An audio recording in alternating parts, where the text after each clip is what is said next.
guys, so welcome back to another episode of Boss Babes. Again, we are here live from my bedroom because, of course, sadly, we are all still quarantined. And joining me tonight is my co-host, Deanna Bonomo. You guys know her. We just came back from spring training a few weeks ago. You guys see us out all the time. Obviously not lately because, again, we're quarantined. But again, thank you guys so much for joining us tonight for another episode of the Boss Babes. And you know that we take you behind the scenes with your favorite sports entertainer. So, Deanna, how the heck has quarantine been like handling you right now? How are you? Uh, well, I left my first day. I'm Thailand my day. Well, food. For some reason, we really can't hear you. I'm not really too sure what's going on with your microphone, so if you want to play around with it a little bit.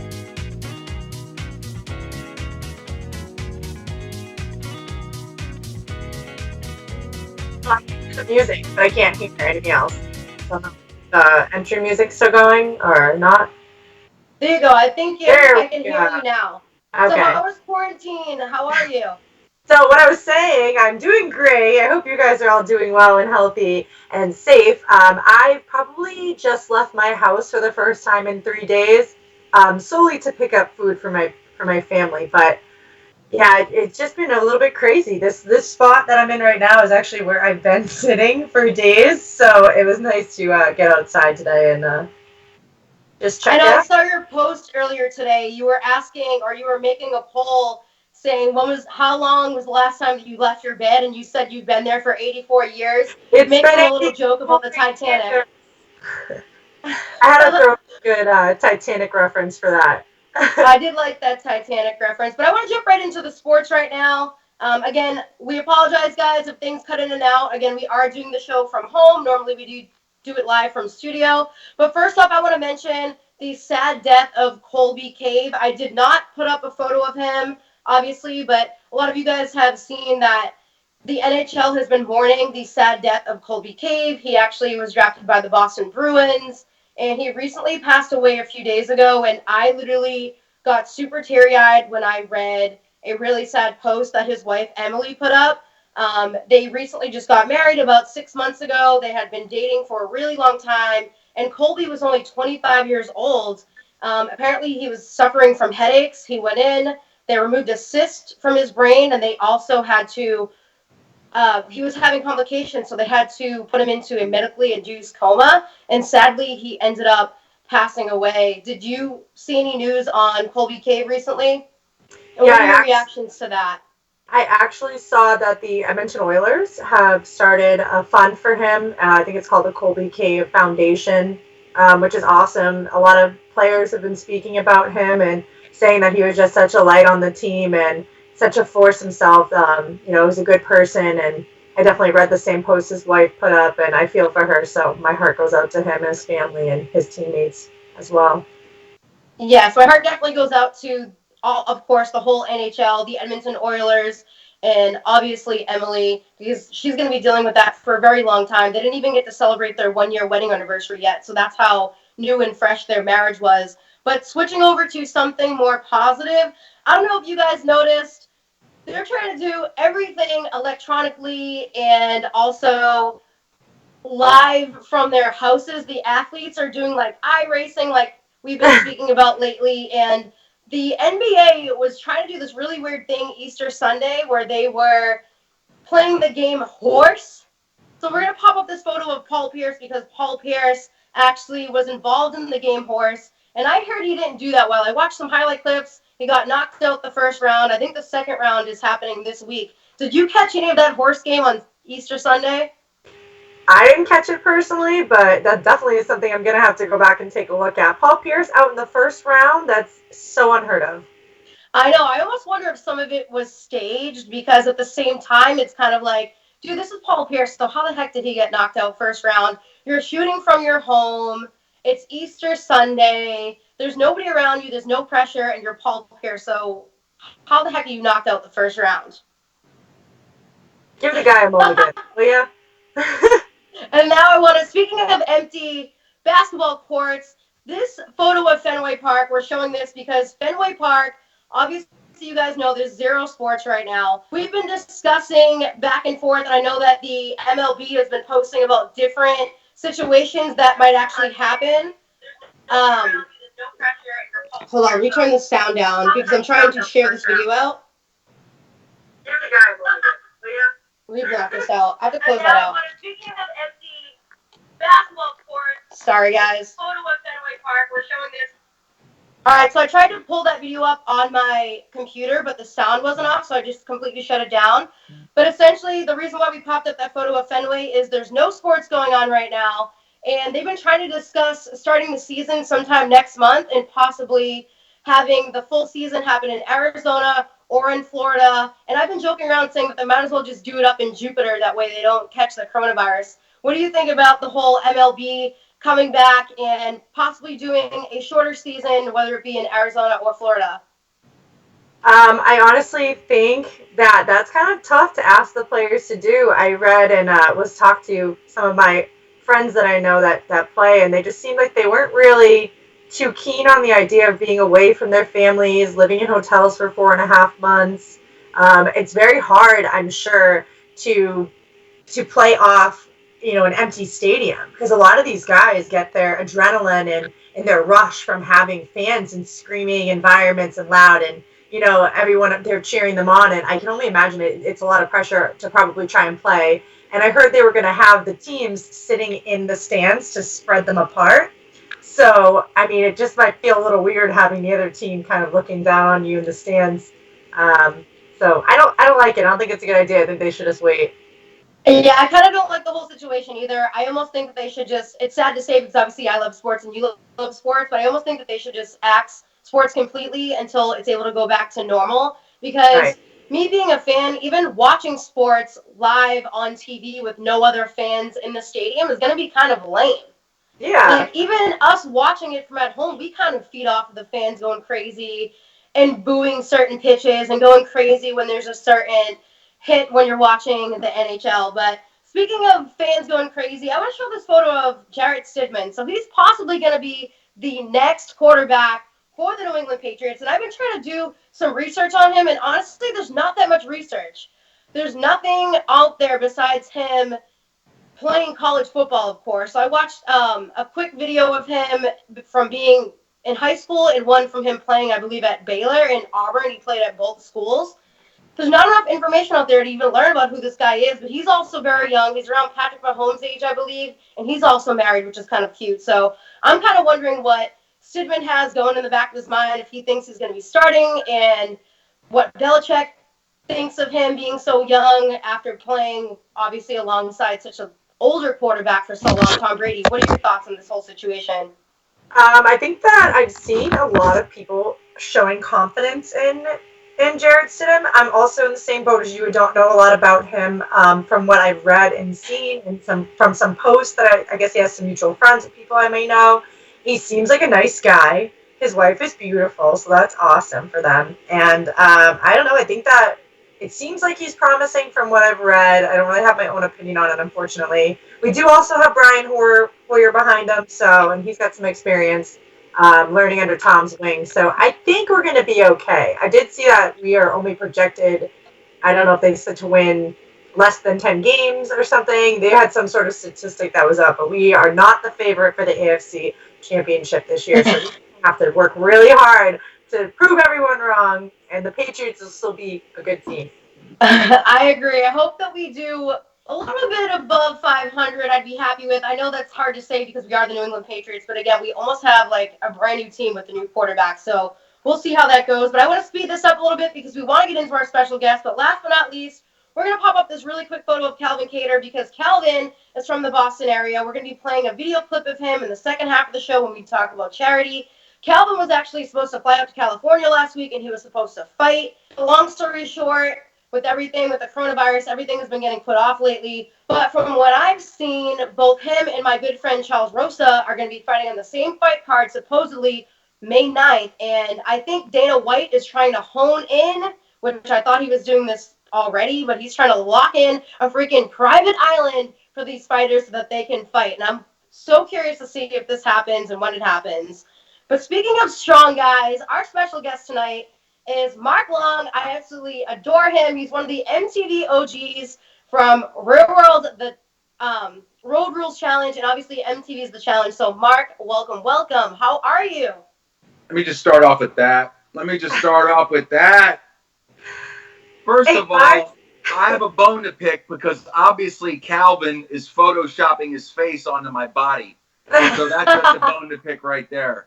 I'm doing well. I'm in Florida. What's the weather like there? We almost did this the other night, but you guys lost power. It snowed today. I think Yes. we're gonna be a little frozen, so I today it have snowed. every window open in my house right now. Every window is open with fresh air. Don't be jealous. I'm supposed to be there right now. Uh, Today, I'm supposed to take off this morning to go to Fort Lauderdale for Tortuga Festival, so I'm very upset. well, So, we're Mark waiting is for you. We're waiting Skyping for in you. all the way from Florida. And, Mark, how is it in Florida right now? I know you've been quarantined. I've been watching you go for bike rides and hanging out with your family. And how the heck is it right now? It's probably the same as you guys. You know, we're obviously advised to stay in as much as we can, unless it's to go to the store or an emergency, go to the doctor. I've been finding super creative ways to exercise in my living room. That's always a bonus. I do my nightly bike rides around the lake. There's a really cool lake around, but just trying not to go crazy. I work for a TV station here locally, so they have us working from home, and it's just so different because you're used to that camaraderie. You talk about sports not having fans, just having in a workplace having some people to talk to or joke with is a pain in the butt. But yeah, it's a mess. But hopefully this will pass sooner than later, and we can move on, man. I'm a huge sports fan, so I'm waiting for this thing to lift.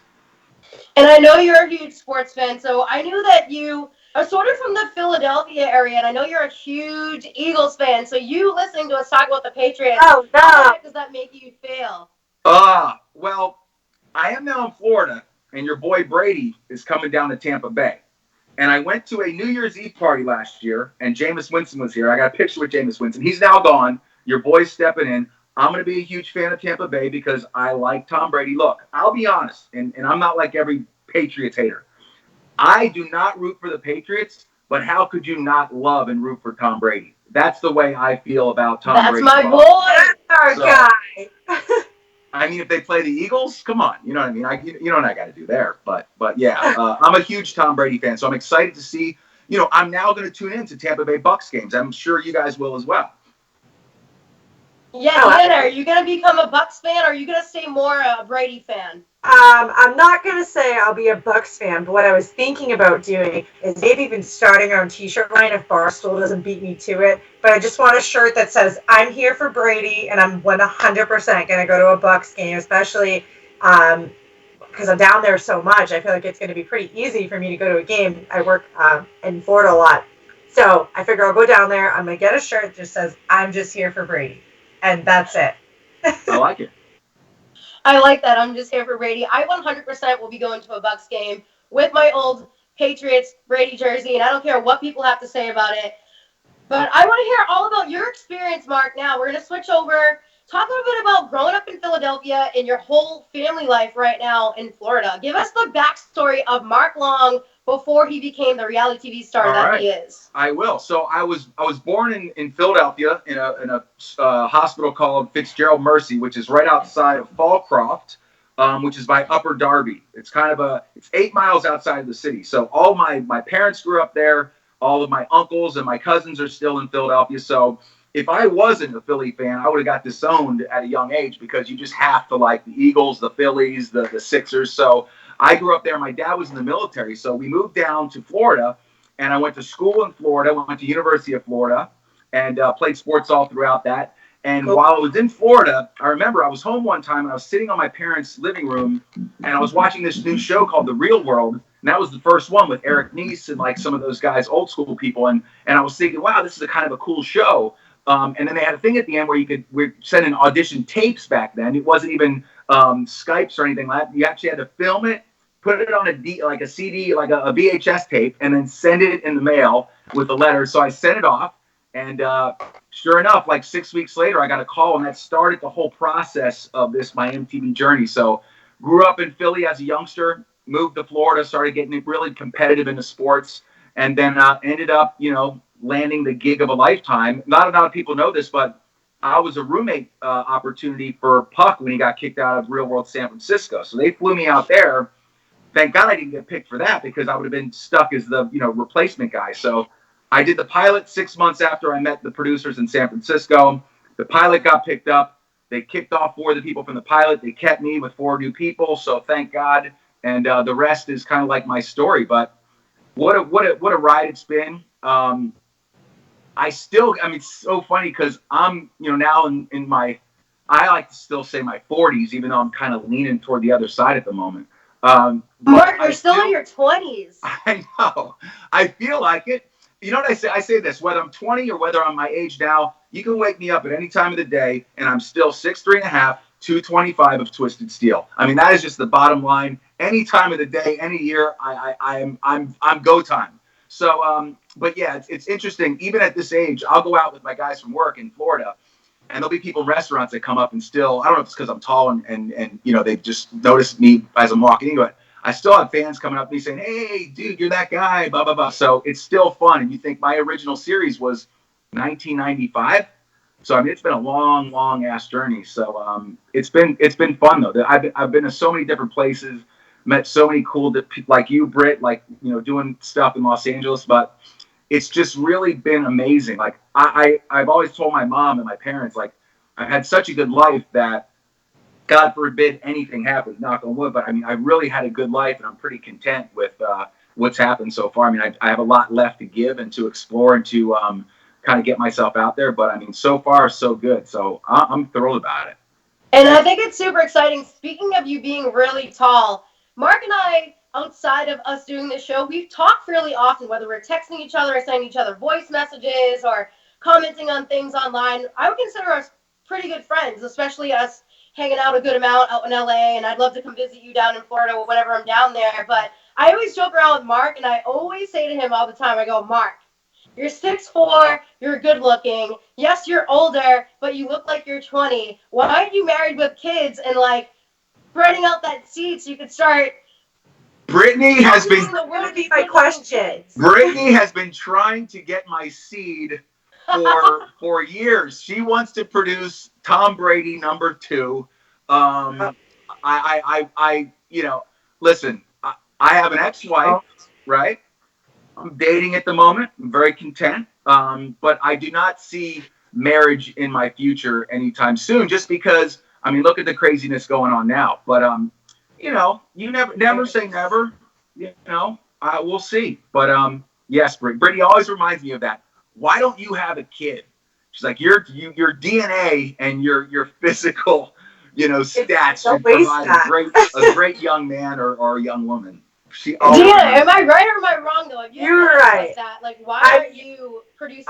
honestly, that's the dream. I'm 5'8.5". I'm super athletic, and I always said I'm gonna have to just marry some stud Ah, that I can just Deanna, have a little you and Tom. I, you and I, Deanna, he either goes NFL or WWE wrestler. I mean, five I eight and six mean, four, I'm a big NHL fan, so I also would hope for a little hockey player. or But hockey, or hockey. whatever my kid wants to do, I'll let them do. That's so funny. But yeah, we'll see, Britt. Come on, life is long. Right? That's true. We do have a lot of life to live. And I want to switch back over and talk more about the challenge and road rules. So, what were some of your top places that you got to Oh, compete in? And what were some of the crazy foods and some of the crazy challenges that you were involved so with? And then I want to hear about Johnny Bananas because everybody talks about Johnny Bananas, and I got to compete against him too. So, jump right into these wild challenges right now. Give us some so dirt on so Johnny Bananas and the challenge. probably my best location that I had one of my better results was New Zealand, because New Zealand was awesome. The house was awesome. The cast was awesome. It was CT. Remember when CT fought Adam? I was front row for that. Evan. It was just a really good cast was there. Brad was there. DM was there. So that was one of my favorite casts. But even on X's that I did with Johnny, we had an alliance going the whole time. So whether if he won or I won, we won, if you can tell what I'm saying here. But Johnny's the best. Like, Johnny is the guy that is constantly in joke mode. He constantly goes for the bad joke, which is hilarious. I've known Johnny for years. and he's just been a really solid friend. He's now evolving, doing other things, which God forbid he's earned it because he's put so much time into MTV. But he's the guy that, you know, you when things happen and you know there's a bad joke there, he'll be the one to like call it out and do the bad joke. He's the king of that. But in terms of crazy stuff I've done, I mean, I bungee jumped off of a big canister into a hoop of fire. I bungee skydived outside of an airplane, and my parachute didn't go off, and my reserve chute had to go off, which was crazy.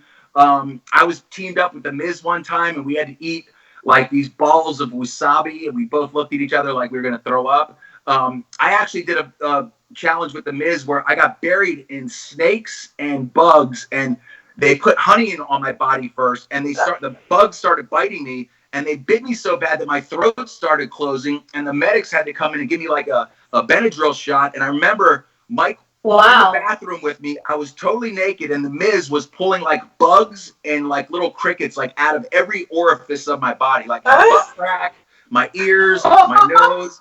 So he was scrubbing me down in the back, and meanwhile my throat is getting caught and slowly constricting because I had a bad reaction. But I did win a Tempur-Pedic bed that day, so there was a silver lining around that. The silver lining was that you won a bed and you had the Miz grabbing up on your body. Yes, the Miz has pulled insects from my butt. That is a fact that not many people can say. Deanna, do you know who the Miz is? So I absolutely love the Miz. I never got the opportunity to meet him, but I absolutely love their show. Him and his wife. I watched their show. I think it's on TNT, but I usually watch it like on demand. I absolutely love him and his wife, Maurice, and their 2 kids, and literally they're like so. Did we lose her? Just a minute. She'll come back. She's so excited she probably froze up her phone. Year now. There you are. There you are. Did I just completely cut out? Yeah, you were so amped up it froze. You were so pumped. Oh man, yeah, I was basically talking about the Miz and how I love their TV show. Him and his wife Maurice, absolutely, they're such a stunning power couple. And give us some details on the Miz because I know you just recently saw him. I think back in like November or December when so in November grandfathered into the Challenge Hall of Fame. Yeah, so in November they flew me to Chicago for the Hall of Fame. The night before that was Friday, so it was Friday Night SmackDown, and the Miz, we reached out to him. He was like, "Yeah, come see us." And he, after his match, he got us backstage. And the great thing about the Miz is he is such a superstar within that field of wrestling, and like he is at the top tier of that sport. And I feel like he was just as excited to see us as we were to see him. He was showing us around and showing us backstage and introducing us to every wrestler. So every time I've reached out to him, he's been so nice. And I got a follow-up story to that. So the week after, I went to watch the Patriots, or either the week after or the week before. Patriots played the Eagles. So I went to Philly and watched that. And just from my story, he saw that I was in Philly, and he reached out and was like, "What are you doing right now?" And I was like, "I'm having dinner in downtown Philly." He goes, "Come to the arena. I have tickets waiting for you." So I literally got up with my brother, left, and we went straight to the arena, and he got us tickets. Same thing, though. He's a great, great dude. He's always been super fun. And if you notice, me and the Miz go back. Besides him pulling insects out of my ass, I was the first one on an MTV. I hosted a challenge called with Eric Nice. So I hosted Battle of the Seasons 1.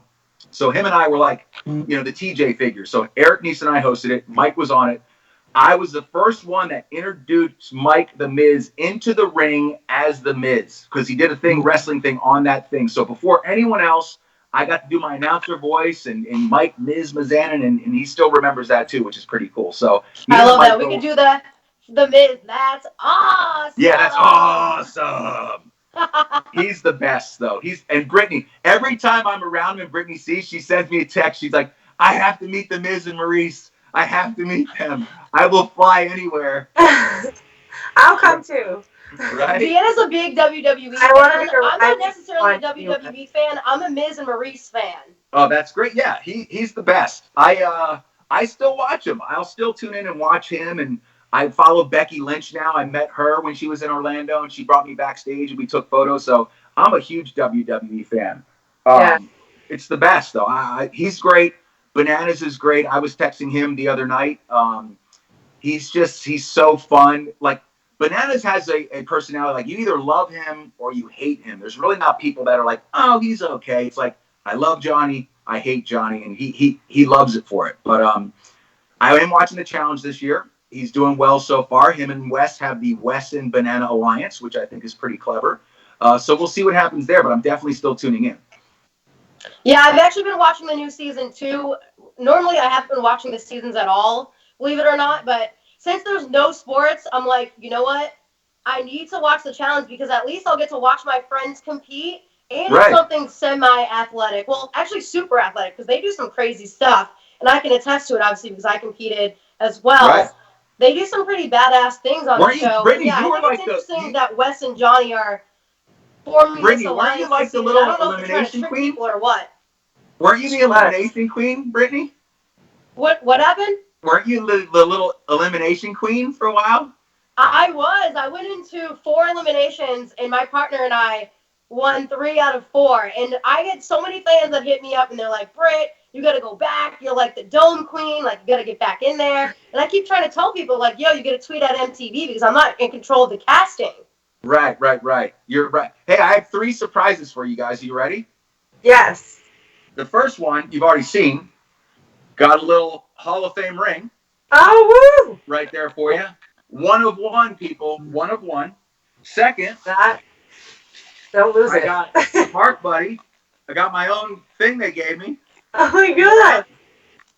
My little Mark Buddy from the challenge. And then third, I think I'm the only one that has this. My own action figure. Oh my Oh god. wow! Look at that. An action figure?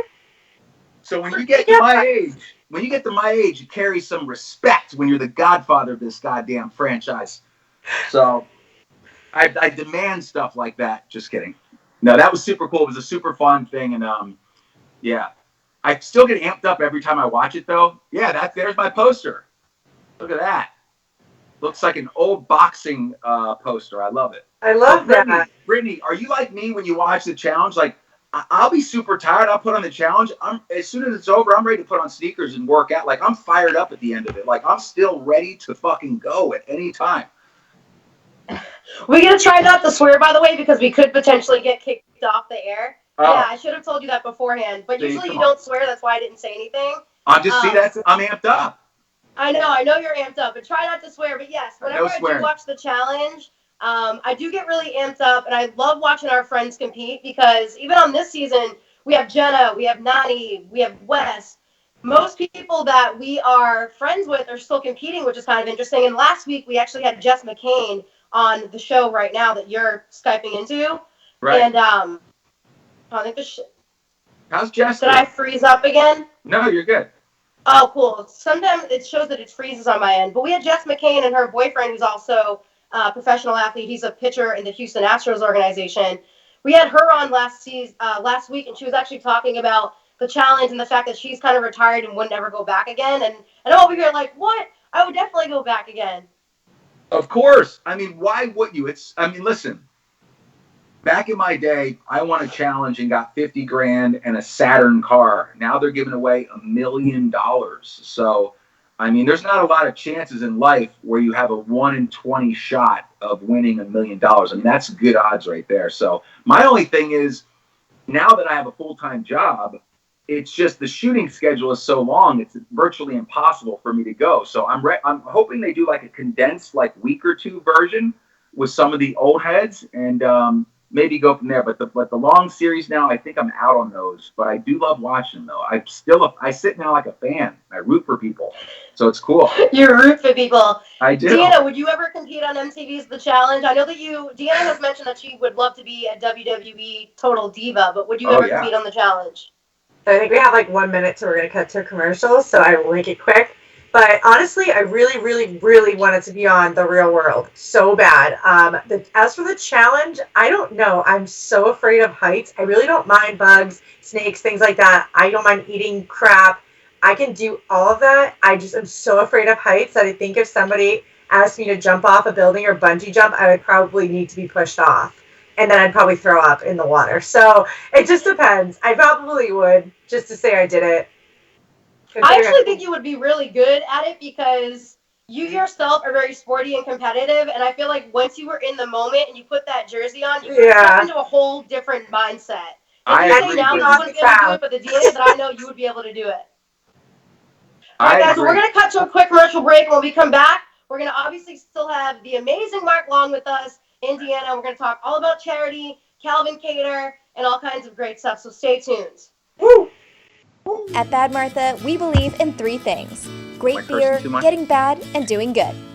Every sip of our premium craft beer is a reminder that there's a paradise out there where you can kick off your boat shoes, let your hair down, and leave it all behind.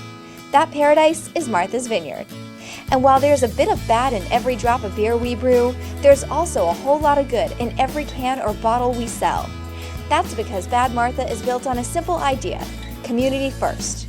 We're proud of our beer, but we're even more proud of the island that inspired it. So much that we built a second location, Bad Martha Falmouth. We hope you enjoy both just as much as we do, and join us on the island for an afternoon or in Falmouth for a slice of our homemade pizza. Bad Martha. Get bad, do good.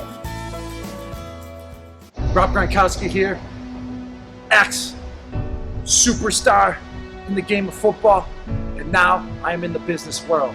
And today, I am proud to announce I am part owner with my brother of Ice Shaker. We're all about the grind. We are all about inspiring others to live a healthy lifestyle and be the best person you can be. And that's what Ice Shaker is all about. And that's what we are all about. And that's why we are here today. Because we are out there to live a purpose with joy, with passion, and to inspire optimal health. We are built on toughness. We are built on grinding. We are built on keeping your drink ice cold for more than 30 hours. Check us out. Proud brother, proud family member, iceshaker.com.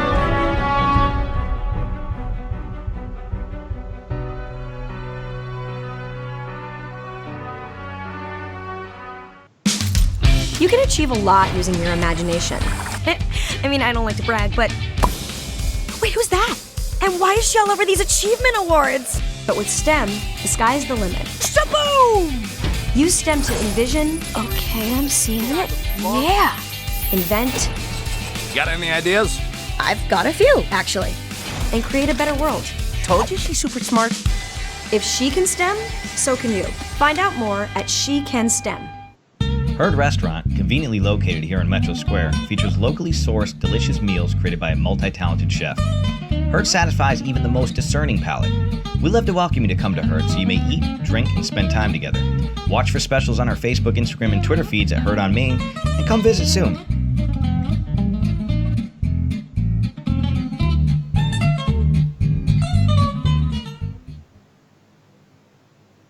All right, guys. Well, welcome back to another episode of Boss Babes. Again, I do apologize if we are stalling a little bit because we are doing the show, obviously, from our houses. We are not in studio live like we normally are because we're quarantined. But I have my lovely co-host, Deanna Bonomo, former Boston Bruins Ice Girl, super sporty chick. I love her to death, one of my best friends. We have, of course, the OG of OGs, Mark Long from MTV's The Challenge, and the Real World. Look at them all hyped up. And the Real World Road Rules. What a freaking mouthful challenge. So welcome back again, guys. And before we jump into anything else, obviously you guys know usually the second half of the show we talk all about charity. We've already discussed a little bit about Calvin Cater. So back in, I believe, February, I attended one of his events. Calvin loves to give back, and he loves to give a platform to young and upcoming fighters because he himself started off at a lower platform before he got to the UFC. So I want to roll this tape really quickly, and you guys can learn a little bit about Calvin Cater and his upcoming fight against Jeremy Stephens in May. Helping people stay fit and active is great for the local community, and that's exactly what local UFC fighter Calvin Cater does with Combat Zone.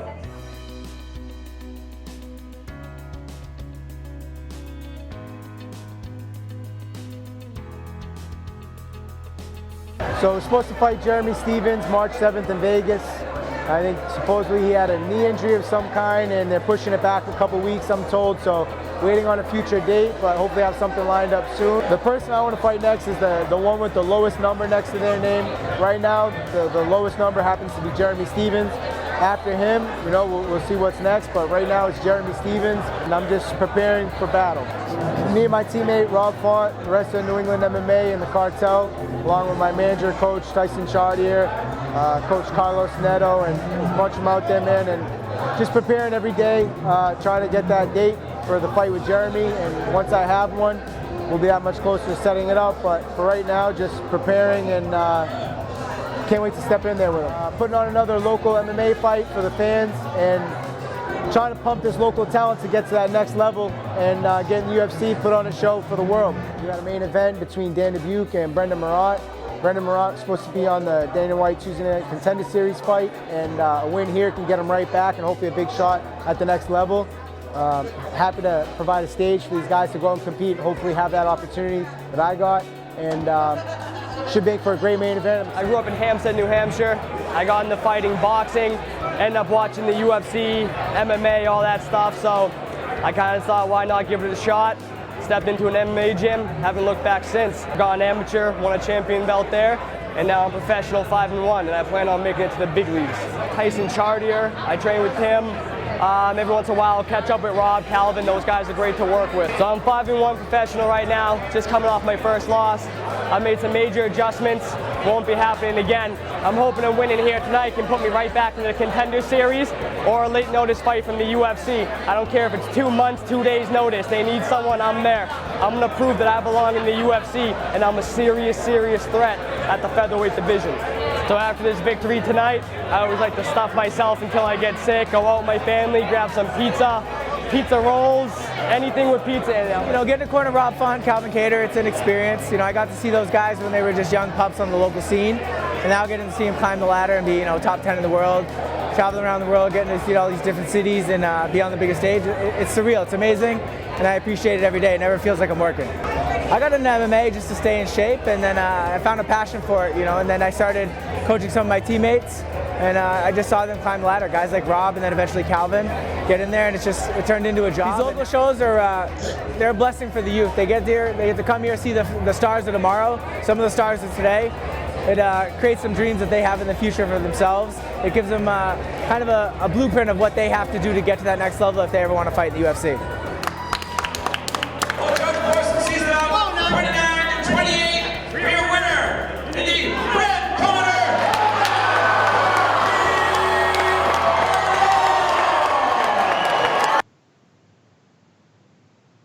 So yes, I absolutely loved that video.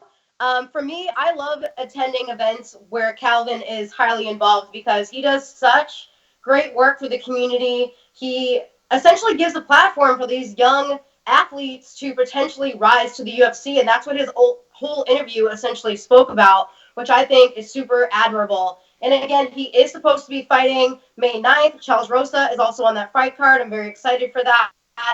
And all night we've basically been talking about really badass athletes like Mark Long from The Challenge, Mike The Miz, who's in WWE, and Calvin Cater. So speaking of the athletes, we always like to talk about obviously what you guys do on the field, but off of the field, you are involved in so much charity work like Calvin Cater. So let's discuss that, Mark. I know that you are highly involved in something called Hearts of Reality. And you have done some stuff with DM Brown and MedGift. So let's talk a little bit about your charity and how you give back to the community. So there is a charity or an organization here called Give Kids the World. And what the organization does is it flies families in from all over the country who have children that are suffering from terminal diseases. So Give Kids the World is an actual village that they built with houses on the village and all this fun stuff for the kids. So they fly the families in. The families stay there for a week. They all live there for free. They eat for free, and they go to all the surrounding parks in Orlando, and the kids come as well. And during that entire week, they have not only a Halloween, but they also have a Christmas, a pirate party, so the kids who are suffering these terminal diseases can kind of have all that excitement kind of condensed into 1 week because they don't know if they're going to last another few days or another month because obviously the diseases are terminal. So I've been doing it since the very inception of it, and it was called Give Kids the World at the moment, still called that. But we flipped it and started inviting reality stars, and I've been doing it for 11 years. And the reality portion of it is called Hearts of Reality.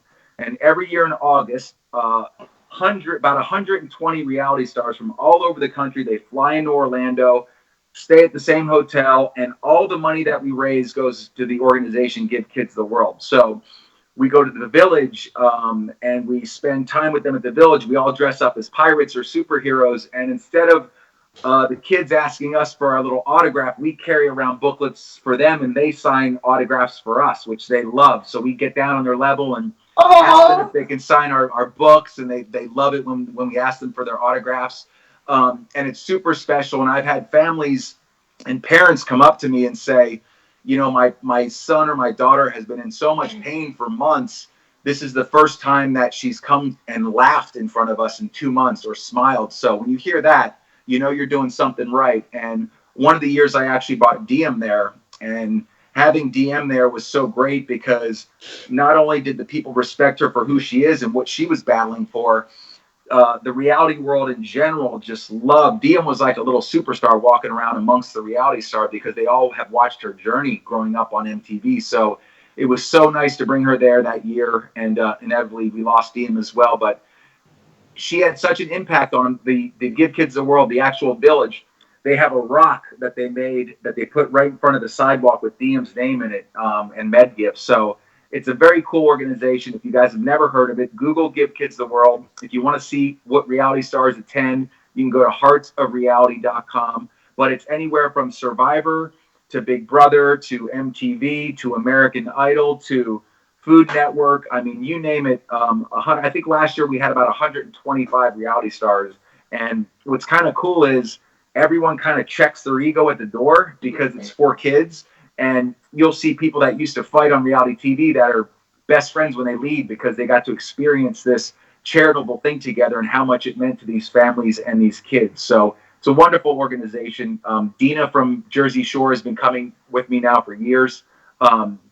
She's become a great friend of mine. I was there with her when she was pregnant. I was there this past year when she had the baby and brought the baby. So it's kind of a cool thing to blend those reality shows and watch everyone that was fan of each other's. Like I watched Survivor a lot, so I was fan of them, and then they watched when I did my stuff. So we were fan. You know, it's kind of you geek out on each other, and it's kind of nice because you get to give back, and the kids are so gracious. The families are so appreciative, and they just light up the whole time. It's such a cool moment when families tell you their kids haven't smiled or laughed or had a good time in months, and we made them do that. So I've done it now 11 years, and we've raised a boatload of money. But yeah, it's a great organization. I'll have to bring you, Brittany. I know. I would actually love to go down there for the next one, possibly, and shoot an episode for BosBabes. That would be really cool. Totally. Deanna, what do you think about this whole situation with Hearts of Reality and these terminally ill kids getting this really awesome opportunity where they get to live out all of their dreams essentially all at once? I think it's awesome. As you know, I was a former Boston Bruins ice girl, so that was probably my favorite thing about it was the whole charity and giving back and getting to see the kids. And I did some hospital visits with a former Red Sox player, and it was just awesome to see how much this really impacts them. So for you to take your time to go out there and all the other reality stars, I commend you greatly. It's such a great thing for the kids, and it's something that I wish more people would just continue to do because it means so much. Thank you. It's so great because, like I said, you know, you get some of the reality stars get a bad rap, or they're known on TV as this or that, or the bad guy, or the girl with the attitude, or whatever. But like I said, everyone checks their ego at the door. There's Johnny Bananas right there. Oh, there he is. The guy. Hey, I'll take that foursome anywhere right there against any of these new cats. Right there, baby. Darrell, Brad. But yeah, it's a great. I'm going to bring you, Brittany. I'll hopefully. We're trying to make sure it happens again this year. It's not until August, but with all this social distancing and you know all that stuff, but the social distancing is going to be a problem, and the kids are actively going. A lot of them are going through treatment, so they're hooked up to tubes and stuff. So I don't know how it's going to play out. Hopefully, we can impact them again and go to the village because it's such a special time. And I think the reality stars leave there just as fulfilled as the kids that go there. But it's a cool organization. Heartsofreality.com if you want to check it out. I think it sounds like an awesome event, and I would love to attend it. And speaking of something else that is amazing, and we'll say awesome, just like it is.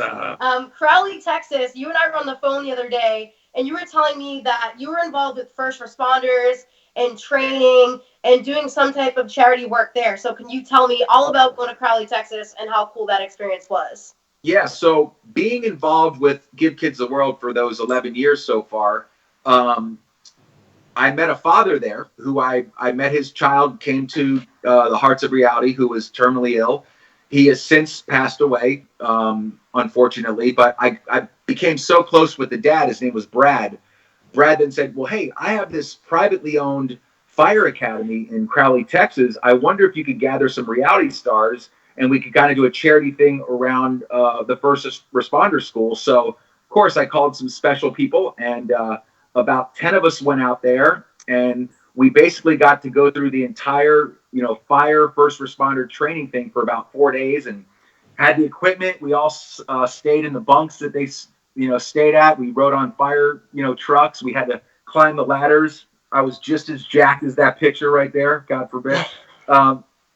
But it was it's great how one charity then leads to another, which he's still trying to get us back to come back again. But that's in Crowley, Texas. It's called Training Division. It is the only privately owned first responder school in the entire country. They use real fire. You go into a real burn building. You put on all the equipment, and talk about a gut check, man. I've jumped out of planes. I've jumped into rings of hoop of fire, but you put on the fire gear and go into that burning building with the mask on and feel that heat. I mean, I was really, that is a real reality check. And I was so scared and so appreciative when I left there, realizing what the men and women have to go through just training for that profession. So hats off to them as well. But it's just, I love doing stuff like that anyway. So any type of thing that involves charity, and if you could spin it where we get to actually do some cool stuff while we're there, I'm all in. Yeah, we actually had a special guest in studio before, obviously, the coronavirus. He's actually from the Boston area. He's a pro golfer, which is super cool, but he's also on reserve. I think that's what he said. I don't know if he's retired or on reserve. He was a firefighter in Brockton for years. And I remember when he was in studio with us, he was telling us that one of his best experiences was actually fighting a fire with his father because his dad was also a firefighter. And then he was also explaining to us how tough it is wearing all that gear and climbing through small spaces and all the training. I can only imagine what a situation like that is like, especially in real time, like happening with a fire like right behind you. I would never be able to do that. Like, we compete and we do stuff like the challenge, obviously, but I feel like I would never be able to fight a fire. Like, those are some like true heroes. Like, I would be deathly afraid. Throw a tarantula on me, throw me out of a plane tied up like Houdini, I'll get out of it. Let me scale a building. Like, I'll do whatever. But if there's a fire behind me, dude, even with equipment on, that's a no-go. What about you guys? Brett, I hate to interrupt, but you have less than a minute, okay? Oh, less than a minute? Yep. Oh, well, I guess we can't even talk about this stuff, so we'll have a chat about it after. But Deanna, 10 seconds, wrap it up really quickly with some positive pop. And you guys can follow me, Deanna, the BosBabes, and Mark all online. So, for my positive pop, drum roll, please. We have the Christ the Redeemer in Brazil. I don't know if you guys saw it, but they lit it up last week for Easter. And Easter Sunday, they actually dressed it in a doctor's gown with a doctor's stethoscope, and they wrote a big thank you to all our people in the hospitals that are doing their best and saving the world. And it was really awesome that they did that. It's such a huge testament. So I thought that was really cool. Positive pop. I love that, the positive pop. Well, you guys are awesome. We'll see you soon. And April 20th, we'll be back with the Boston Marathon special. Thank you, Mark. Thank you, Deanna. Bye, guys. Bye, guys. I think we can stay on it.